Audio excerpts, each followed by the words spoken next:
Procore versus Buildups 2025. Which construction software is best for you? Procore and Buildups are two of the top construction software platforms in 2025, but which one is actually the best fit for your business? Let's dive in. Procore is a comprehensive project management tool designed for large construction projects. Most people get this wrong. They assume it's just for scheduling or budgeting, but it covers everything from document control and RFS to quality and safety management.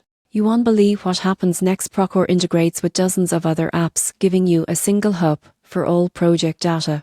Buildups, on the other hand, focuses on field operations, particularly for service contractors and maintenance teams. Its strength lies in work order management, scheduling, and real-time dispatching. Unlike Procore, it's optimized for small to medium-sized operations where quick response times and mobile usability are key. Pricing and usability differ. Procore is more expensive and may require a learning curve, but it's ideal for enterprise-level projects that demand robust reporting and centralized collaboration. Buildups is simpler to onboard and cost-effective for teams that prioritize field efficiency and mobile-first tools. So, which should you choose? For large-scale construction with complex workflows and multiple stakeholders, Procore is the better choice. For service-focused contractors who need speed, mobility, and practical scheduling tools, Buildups is smarter. The surprising truth is that the best construction software isn't always the one with the most features. It's the one that matches your team's workflow and project needs, saving time, reducing errors, and improving communication.